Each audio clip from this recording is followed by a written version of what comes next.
Alors, balandi na biso ya télévision na biso bomoko moka poubelle oyo euti na Kisasa. Bozo ko mona ngo ezali poubelle. Donc biloko oyo ministre de poubelle monsieur Emmanuel Boutalatala ayaki nango po aya ko sala musala na ye. Soki bomoni bien bokomona kitunga ya mbisi po yango asali nango le œuvre zo mona esali berceau asali na eloko wana na œuvre bozo ko mona esalamina poubelle oyo kitunga ya mbisi euti Kisasa biloko nyonso bazali komona ngo boye e koya na avion ezui avion e futeli mongo po ekoma awa bozomona etoko biloko tu eza Kisasa oyo ezali pe ba œuvre na ye ye moko soki 18 ans akoya ko kolobela ngo ndenge bomoni ministère ya poubelle de ministère na ye oyo ezali cabinet na ye ya ministre de poubelle maison Schengen à Anvers.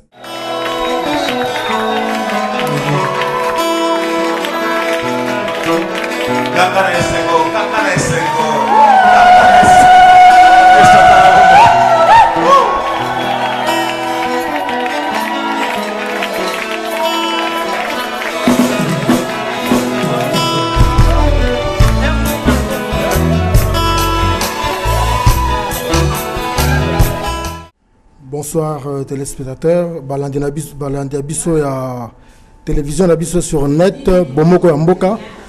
Voilà que les lots tozali na 4 ya centre culturel africain.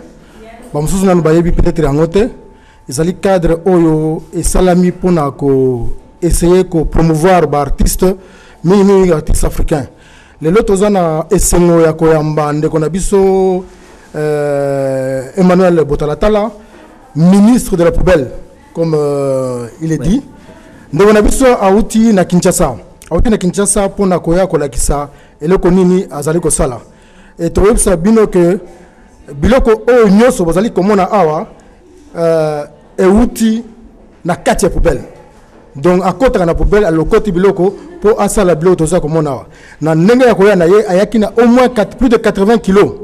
Il y a poubelle ko utango na Kisasa ti okoma na wa ti asala musala oyo toza koma lelo ezali jour ya exposition pe na kati ya gare ako exposer œuvre oyo za œuvre principale bokolanda ngo bokomona ngo tozali pe na ndeko na biso Joe azali artiste peintre bokomona pe ba œuvre na ye azali awa pe tulingaki tola kisaba ndeko na biso po bomona ke biso pe toza na batu oyo ya malonga batu oyo bazi ko sala biloko oyo koki ko kumisa e pesa mboka na biso lokumu na ko poser moi quelques questions ngala yebio ministre mais balandi na biso ba yebiote alingi oyo sango ozanani pe oyo sala kombo na ngai merci mingi balandi na biso kombo na ngai Boutalatala Emmanuel ministre des poubelles na vandaka na Kinshasa na Congo na République démocratique du Congo. Nazali artiste depuis 1979. Alors na bandai ko sala biloko ba tableau na l'époque ba tableau à Salongo. Na bandi ko teka na balabala ti lelo oyo nazali toujours ko sala na kati ya centre culturel congolais les eaux. Alors na komi awa soko na lingina landela na mutuna na yo poto kene mwambangu na zali na bengami na ba partenaire piscine d'activité oyo ezali Aspel na kati ya province d'Anvers Aspel wana kambami na monsieur Ludo Renders ye a sala kanaba artiste ya Afrique depuis 2005. Alors, à Nambula Oyo, à Bengisa Kingai po Naya ko lakisa Congo ndenge ezali ko tambola lenge bene na projet bazana yango na Aspel ba Aspel nyonso ya diaspora d'Anvers ya Belgique oyo bazali na projet na mboka Congo oyo baza ko sunga komeka kutala pona kutombola ekolo soit na domaine agriculture soit na domaine ya informatique soit na ba école alors basangani awa Nambula Oyo, babengi yango Boulevard Amandra 2014, pour na bimisa magazine na bango, Oyo pour na kulakisa misala bazali kosala, ndenge bazali kubunda muke awa, pour na kosunga ekolo. Alors, na kati na magazine wana, babengi yango Regard au Sud. Alors, bamona ki ete sengele kingai na ya, batia aspect artistique. Yango wana na bengamaki na kumaki le 4 août 2014 pe na bandaki conception ya musala ya maquette silaki et après 2 semaines alors sikoyo na pesaki équipe technique ya piscine d'activité pour ba monter maquette wana. Alors maquette arbre wana ezali à 7 mètres de long. Parce que province d'Anvers, ville d'Anvers, 10 mètres carrés pour monter everyone. Alors, boye nangai awa yango wana. Sika sikoyo to zali kolenge la po, to milenge la po to koma kuna na gare centrale, po to kende ko lakisa bandeko, et le musala to sali po na Congo na biso ndenge toza kubunda po to kende liboso. Nos chers amis, voilà que tozali na temps laïté parce que tozo kende na sikoyo na kota la œuvre principale mais tokozonga lisusu na poto solo la mingi na ministre Poubelle mais tokozongela awa na centre culturel. Entre temps ministre aza yemo côté aza accompagné na leki na biso un grand artiste oyo pour découvrir et yepe ayaki na cadre wana na kopesa micro yemo kwa yebisa bino azanani asalaka nini pe eloko nini ayeko sala lelo awa. Bangai nazo se présenter na Joe Kitaonia naza mwana Congo ya RD Congo na sali ba nini bac nanga na zui na Académie des Beaux-Arts ya Kinshasa dans na silisi na kesa université na Algérie. Donc après na évolué un peu partout, na exposé un peu partout dans le monde. C'est quoi pe quand ndenge papa ocholoba ba bengisaki biso. Maintenant papa est un peu une longue histoire pour tout kutana déjà mais na cadre musala te na niveau Algérie. Et c'est là que tout le monde a ce pour nous sala et conception ils allaient que non en fait va confronter des générations. Il y a des Congolais, il y a des papa, on a la zamwana tant naie na kutaye papa c'est là qui déjà maquette n'a expliqué bino maquette tu vois salut que non il est en tant que papa à concevoir maquette les Congo en marche n'est-ce en tant que moi na babisinga ba yosko en tant que moi na apporter participation na yo. On a mécanisé pour apporter participation na arbre wana on a un arbre généalogique pour isoler que ça peut na Congo évolution donc présence na awa yangwana. Merci beaucoup Tokati awa pour tozali kozongela awa pour na vernissage pour mona ba tableau ya Joe na ministre ya Poubelle ba tableau zo mona yemoko ako expliquer ndambu ezoloba nini po zo mona ngo ezana maloba ebele sima nango bango moko bakoloba evre nini ezoloba nini. Merci beaucoup.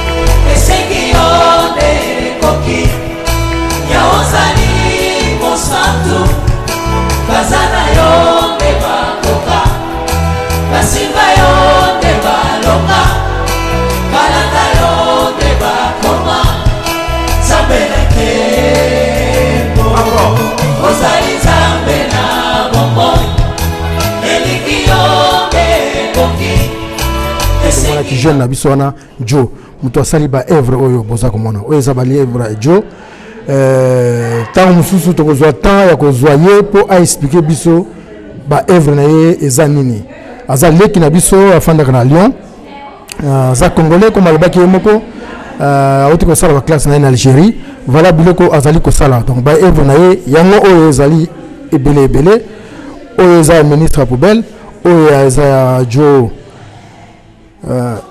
awa toza na cadre ndenge tobaki na bino toza na cadre il y a 4 centres culturels africains. Ce qui boye bagaté a on investe aux un centre culturel africain. Dans un centre culturel africain. Nous n'avons pas au mois d'octobre. Dans la dire nous aussi les lotés et zo kende ti na mois d'octobre. Dans un programme moulaï, il y a les lots zo kende na gare centrale to comme on a œuvre on a maquette ngona papa so avec ça œuvre oyo. Œuvre oyo ne œuvre bakola ki na centre culture na gare centrale. Si ko œuvre oyo basali ngona munene nango. Eza na centre basali ngona 7 mètres. 7 mètres sur 7. Donc eza œuvre munene toye bango toye bazolo banini muto asali yango akoyebisa biso eza eloko nini oyo esalami lelo eza événement munene toyebisaki bino ke télévision na biso ezali kolanda baartiste tolobaki baartiste bazaka bamusicien te tolakisaki bino bafootballeur tosolaki na bango na ngai mosali na bino Jean-Jacques Moulage tosolaki na bajoueur lelo toye kolakisa les artistes sculpteurs et artistes peintres. Il y a Oyo, il y a Mboka, RDC, Mboka Munene. Merci.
Encore une fois, chez les téléspectateurs, il y a télévision, il y a Bino, Bomoko Yamboka, l'union de notre pays, l'union de notre grande RDC.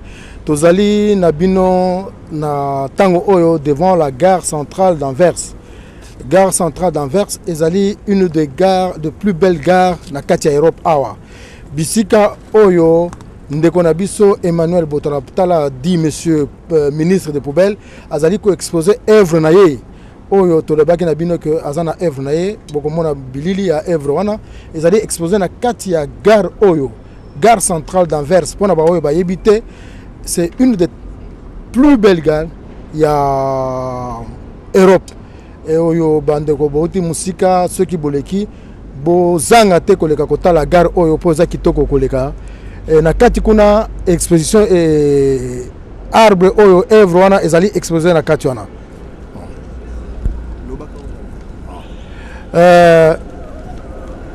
Avant bisika tozali bomoni accès ezali facile ya ba tram ya ba nini ezali en face ya hôtel Radisson donc esika ezali esika ya kobunga te pona ba paya oyo bayaka ba vacances ceux qui boye en tout cas bozanga te koleka na gare oyo boko sepela nde esika ba konzi Anvers ba sepela ki kopesa ndeko na biso asala exposition ya œuvre na ye po atomola ezali Congo oyo lelo etomwami na kati ya gare oyo lelo Congo etelemi na kati ya Anvers po mboka na biso ezali kaka mingi mabete ezala biloko mususu oyo tokoko kopesa ngo liboso neti œuvre ya lelo elakisi que bana Congo bazaka bololete bana Congo baza bana oya mayele batonda na bwanya batonda na mayele mais esengeli kaka ba pesa bango occasion ya kolakisa mayele na bango et de quoi ils sont capables et bakosala ngo yango toza kosala lelo. Merci.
Encore une fois, balandi ya télévision ya Malonga, télévision na Bino, bomoko ya Moka, tozali na kati ya gare centrale au bomona bouti komona libanda, siko toza na kati ya gare, esika oyo ba autorité ya ville Anvers ba sepela ki koposa biso espace oyo poto oyo bakolakisa esika nini Congo ezali na valeur ya Congo au travers bartiste na biso.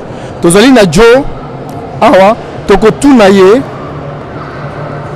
œuvre oyo eza été mais a participer nango eloko nini ye amemaki na kati ya œuvre oyo na eloko nini akoko ko expliquer biso na ndenge na ye en tant qu'artiste. Qu'est-ce qu'il peut nous dire par rapport à œuvre oyo Samuel Joe micro ngwa? Bon, œuvre eza oyo babengaka œuvre il y a plusieurs artistes, donc tant que va contacter ngai tout ça les réunions à travail, piscine d'activité dirigée par Lido. Alors contacter ngai à Bidjo, ministre de la poubelle Oya, tout ça la œuvre, exposition na ngai, bison balé tout ça na style moroté, dans la façon de travailler moroté. Papa ministre de la poubelle il a travaillé dans la récupération. Ngai na travaille plus bon, na plus il y a autodidacte, na salle plus sur l'école. Da et ça dit que moi style nabiso ezapena et coquesana makasi mais tous se rejoindre de sika moko tous na souci à défendre continent nabiso na mboka nabiso.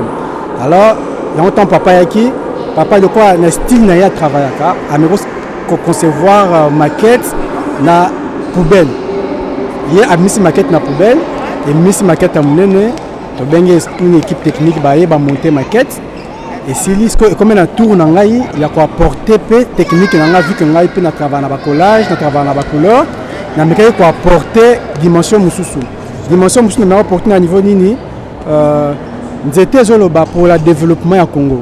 Donc le Congo en marche. Quand le Congo est en marche, ngai na lobi poto ke musika bakoko baloba po abi soki oyebi koto utite oyeba koto okendete yango ngai na mekai ko vu que Congo ndenge France Fanon loba Congo est en forme à revolver gadget na Congo. Alors na mekai ko s'inspirer na eloko wana na répondre d'abord au président nyonso africain les bons les mauvais tout na tchebona sac moko pour bango ba hérita na indépendance. Et ça peut questionnement dans le bon bus autorité na nini. Alors il fallait d'abord se rappeler côté de outil à travers ma photo.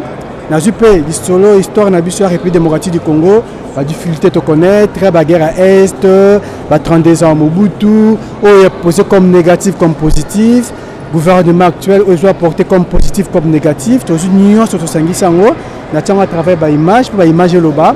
Comme ça, tant que batu talango biso batu to lingi Congo ke liboso to se rappeler na côté to outil peut to se rappeler côté to kendo les applique facile et permettre biso to ezana ba erreur musu to recommettre sauter yango anos na mega ochango na nzete même temps support au niveau Afrique on peut pas parler de l'Afrique sans parler de la couleur.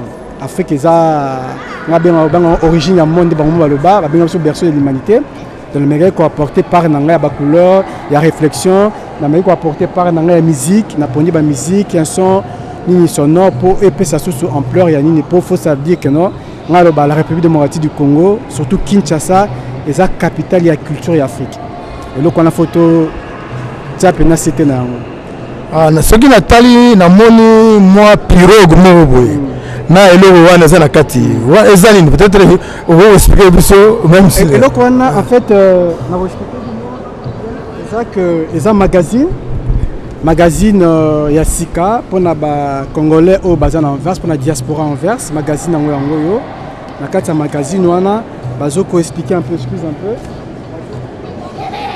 na kati ya magazine wana bazoko expliquer un peu eza moninga na ngai Hans yemtaza initiateur ya magazine yo bazoko expliquer pas ça la activité ba projet na Kinshasa ba activité belé o esala maka pour na bato Anvers bazawa bakongolais libanda bazara basaperte bakongolais libanda bazara bamiyibité il y a des Congolais qui font des choses à l'exemple à suivre yango yo donc ça balobeli biso même activité auto sala awa nyonso pesa na kati wana to mona tozana ministre de la poubelle balobeli pe activité na kati après ministre balobeli pe ngai pe na kati donc ça elobela ba Congolais min baza awa mais pour nous préciser ngana za ya université on a fanda plus na France na Saint-Étienne donc c'est lui qui est toyé pour la bengissibiso pour la diaspora et Anvers tout ça quelque chose.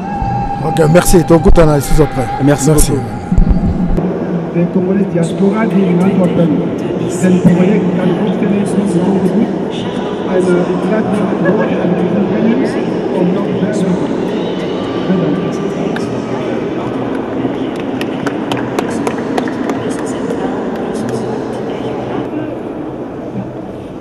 Goedenavond, mijn naam is Christine Geel. Ik ben met de trein naar hier gekomen. Toen ik net aan Bergje was, dan zag ik het containerpark en ik stond op. Hier bedanken we de dingen. Lieve mensen, ik kan u verzekeren, in Congo banken ze de dingen continu. Alles wordt voortdurend hergebruikt. De dingen in Congo hebben heel veel levens. Een goede vriend van mij in Congo heeft omstandigheden 5 jaar in een gevangenis van Makala heeft gezeten in Kinshasa. Die vertelde mij dat hongerige au ministre de la Poubelle Botalatala.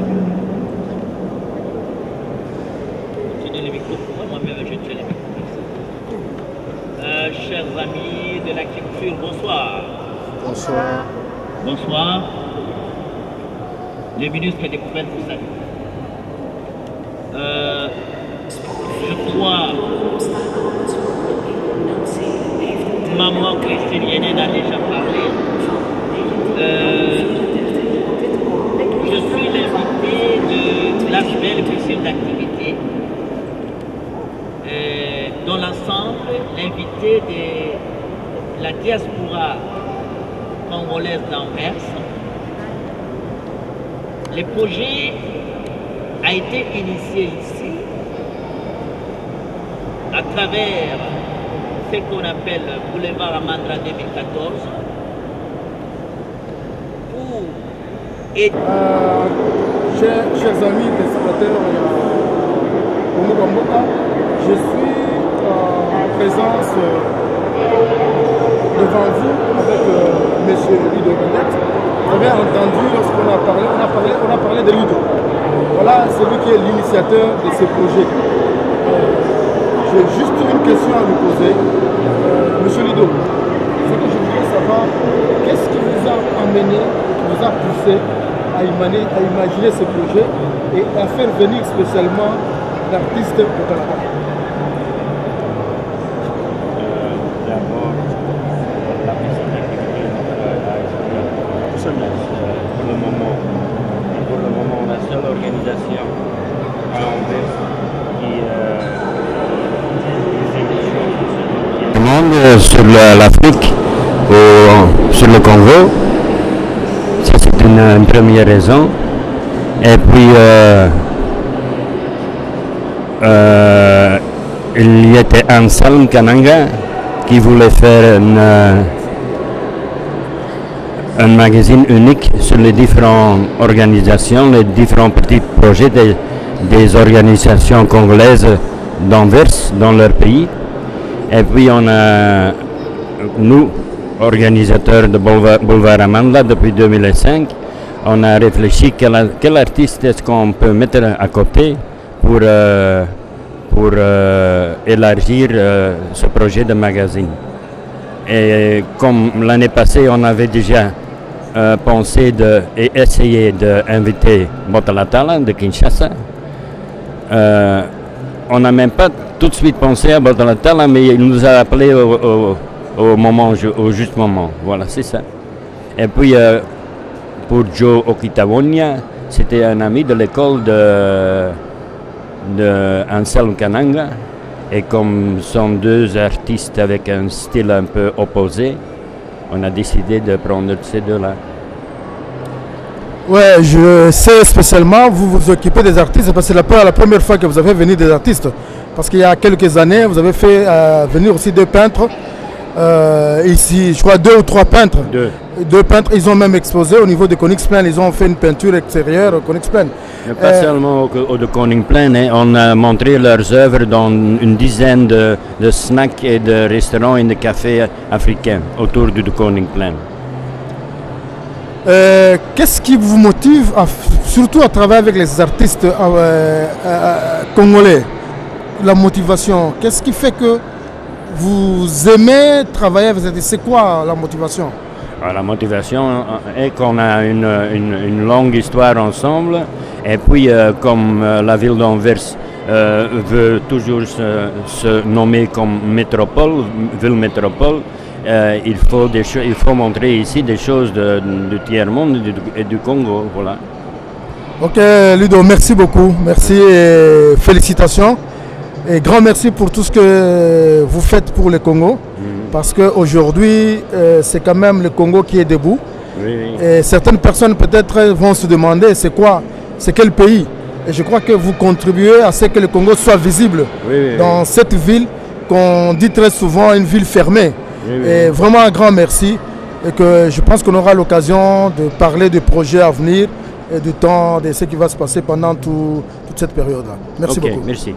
Bandeko na biso tozongeli bino lisusu parce que lelo ezali mokolo ya ba artiste na telemi na pembeni na nga na leki na nga ya mwasi nga na yebi ye bino peut-être boyebi ete na kotuna ye d'abord mutuna liboso ezali mama est-ce que okopesa biso kombo na yo na musala nini osala? Bonsoir, kombo na nga Tanda Ndinga Bijou, naza artiste peintre, naza pe couturière, aide styliste et animatrice ya bana mikie. tomoni yo na gare oyo na pembeni ya Evre oyo, mais il paraît toyoki makelele que yo peut participer ki na ndenge na yo na ya ke artiste na yo ya couturier na yo o participer ki na quelque chose pour Evre oyo tozomona esalama eloko ni osalaki na Evre oyo. Na œuvre oyo ba invitaki nga pona participer ndeti bayebi ke naza couturière, donc ruban oyo ya rouge oyo eza wana tout autour nga mutu natongaki yango po to place yango awa na exposition po esala décoration ya kitoko. Sikoyo yo misala na yo osala yango mingi wapi? Misala ya peinture. Est-ce que au salaka pe exposition, si au sala exposition ou bien au salaka pona etikala na ndako? Te soki ba inviter nga na salaka pe ba exposition. Mais il faut ba inviter nga parce que pour na ko louer ba salle tout ça, parfois il faut osala en collaboration na batu mususu. Pour pe ville pe a aider yo pour écouter un peu moins cher parce que vie d'artiste est un peu difficile, est facilité. Sikoyo na ebite soko yebi na Anvers awa tozana touti ko fongola centre culturel africain pour likanisi ezali to essayer ko aider mingi ndenge oti ko lobake pona ko louer ba salle eza moi passé na centre culturel africain to lingi quand même que la bino oyo ba artiste bozana moins difficulté ya ko louer ba grande salle pour bomeka ko lakisa ba Eve na bino. Je crois déjà oyo ezo la kisamalelo ezali troisième fois to la kis. Est-ce que prochainement ce que to le kio pona ko la kisaba Evna centre culturel ce sera possible? Oui, ceux qui ba invité nga na yebi responsable kuna eza papa Levis. Ceux qui invité nga problème ezate na koyana ba œuvre d'art na nga na ko exposer. Ceux qui muta invité nga eza toujours opportunité pona yeba na lisusu pona zala su na ba contact ya sika. Nakoya. Yo lokola jeune artiste, couturière et puis peintre. Est-ce que vous connaissez que nakati ya ville oyo mutu akoko vivre na la couture ou bien na la peinture? C'est un peu difficile, mais il faut quand même na musala mususu à côté pour aider yo pour foutre ba facture. Au Sombabilo Kakoliano, qu'on vivre vraiment kaka de l'art pour Nangaï est un peu difficile. Donc il y a un nazarana musala mususu à côté. Ok, merci maman. Natango pesibiso, to pesio merci. Et ceux qui osent à moi mo ya suka pour na ba o ba yebio. Bon, na ligne pena lo labino que nazana site internet nanga www.art-mode.be. Na ligne ko remercier famille nanga, na ligne ko remercier pe bateau ba invité nga pour une exposition oyo. Ok. Merci beaucoup. Balandina biso to zali lisusu na ministre des poubelles comme il aime bien s'appeler Emmanuel Boutalatala. Mutu asali œuvre oyo to lebaki na bino que œuvre sala exposer na gare zali nzete oyo. Yango tolingaki to tuna ye na mukuse na résumé ayebisa biso eloko oyo ya télémission ezali nini elingi koloba nini papa Botalatala eloko oyo télémission ezali nini elingi koloba nini eloko oyo ezali Congo, la République démocratique du Congo en marche, c'est-à-dire Congo ezali debout. Et puis ezako telema pe ezako tambola na yango wana na mukuse bokomona yango na bilili ndenge bozako tala Congo ebimi na centre na position na centre d'Afrique centrale et puis amemi ekolo na Mukongo na kati na ekolo wana ati ba richesse na ye na kati pe ati na biloko na ya kolia moi kwanga na ye nini mena banyongo d'être terrain d'extérieur mais azako tambola malgré mokumba azako tambola mais côté ya simape ezali toti riche d'abeilles banzoi et pas wapi banzoi bazakoya ko sucer ko benda komela ba miel alors miel wana ezako kita na kati ya cantine na so mais eza koleka na kati ya entonnoir mais batuyo olienzo wana eya kokota na monoko ya Congo eza kokende eza koya awa na ba continent nyonso pe soko botali malamu na nzete eloko wana tuti nzete wana ezali kobima na kati ya makolo na ye pe bakasa ezali ya ba continent nyonso Amérique, Asie, Océanie elingi koloba Congo moto amemi monde mobimba Congo moto na zamba na ye na richesse na ye Congo moto ememi pe nzete wana ezala bambuma ndenge na ndenge eloko tolakisi en général yango wana nazana question mususu ya muke papa olobi Congo e telemi mais na koyoka mingi toyoka ke Congo eza kolala toyoka mingi no Congo ekufa Congo eza kolala mais yo lelo olakisi biso non e Congo eza kotelema ezali kotambola avec difficulté mais et si etelemi ezo tambola malgré ba poids malgré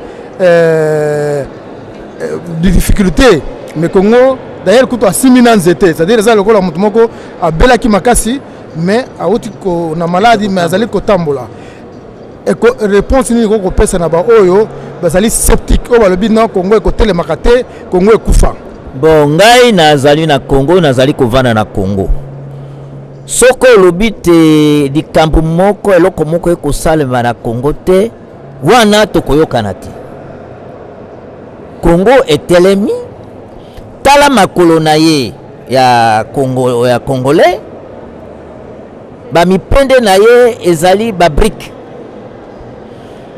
ya ndako soulier na ye ezali lokola fondation mais soko tali na katikati po naza kopesa koyanula mwa mukesi na mutuna na yo wana soko otali na zinga na nzete wana mabanga ezali mitanu mabanga mitanu wana ezali ko symboliser effort oyo gouvernement eza kosala oyo babengi yango to bengi yango 5 chantiers yango wana mabanga wana elonami na kati ya makolo na ye alors tango yo za koloba na ngai ke Congo bon bandeko baza koloba ezo kotambola te ya solo ekoyi kozala ndenge wana kasi Congo eza kotambola po soko komi na kati ya Kinshasa na kokamata exemple moko ngai nazali artiste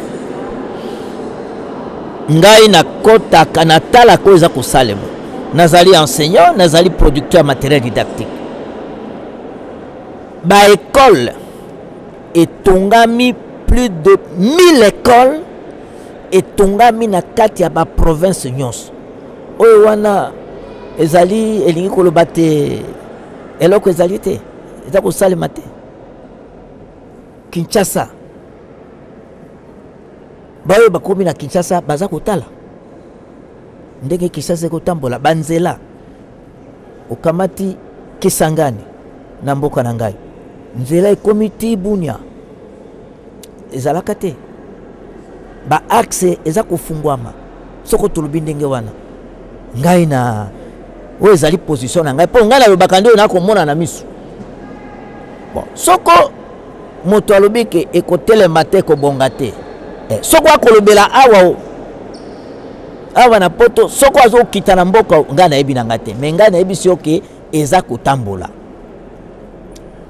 Ok, merci ministre pour la réponse. Nakanisi tokozwa tan situ mingite pour misale za ebele et programme za moulaï to continuer le programme na biso na centre culturel. En tout cas, merci mingi et à la prochaine. Okay. Merci Balandi. Bonsoir nos spectateurs. Vous qui nous suivez sur la télé Bomoko Amoka. Voilà, nous sommes toujours à la gare. Nous allons demander à notre ami que nous avons vu ici, il est venu, il a vu ce qu'il a vu. Nous voulons lui demander quelle est son impression par rapport à ce qui est produit aujourd'hui.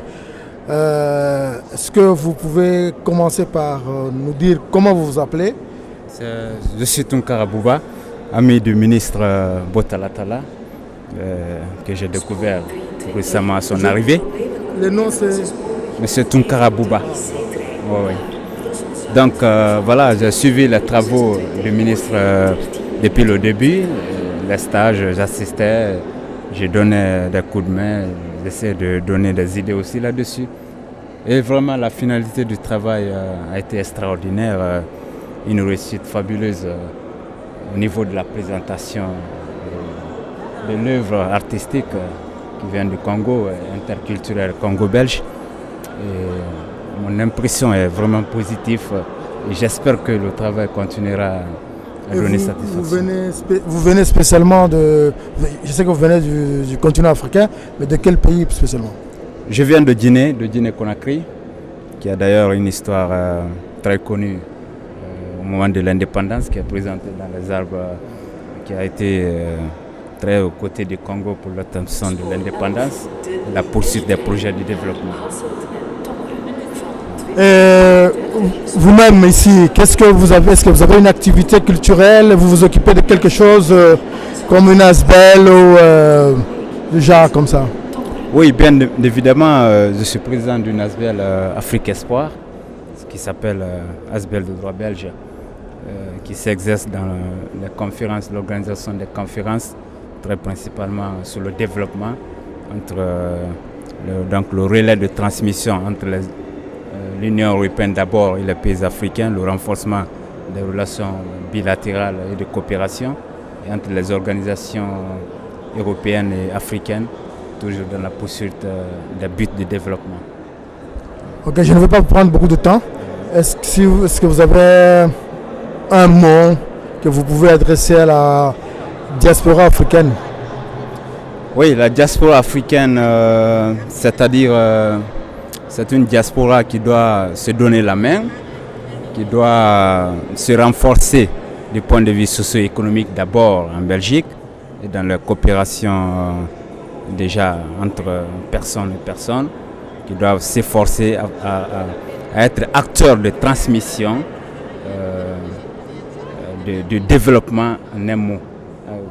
Doivent contribuer, la diaspora africaine doit être acteur et doit apporter sa contribution pour le développement du continent africain. Merci beaucoup, M. Boubacar. Voilà, Bandegonabiso, pour l'autre qui sa awa, bomoni Evro, notre baki Evro, télémi na katia gare centrale et Anvers. Evro ko téléma pendant 10 jours ko sala awa. Ce qui bozali na possibilité ko le ka botala Evro oyo et zali Evro ya bakongolais. Et tozali na programme Moulaï parce que dans le centre culturel exposition ezali il y a ba peintre entre autres Joe na botalatala pour la lelo ne bauti komona bomoni batu bazalaki ebele ba kotala misala ya bana ya Congo to lobaki na bino que bana ya Congo ezali kaka bololete ndenge toyoka ka batango mususu non batu ya Congo non lelo to ngaki to la kisabino que na Congo pe batu ya mayele bazali batu ya bwanya bazali batu oyo bakoko sala likambo ke basangisa bikolo mususu bazali donc tolongola image na biso oyo ezalaka toujours image négative non seulement pour la biso congolais non seulement pour la Congo parce que zamboka na biso non seulement pour la ville oyo ya biso parce que ba oyo basali que esalema ezali ville oyo ya Anvers malgré tout ce qu'on peut raconter mais tout le monde que bato oyo basali déjà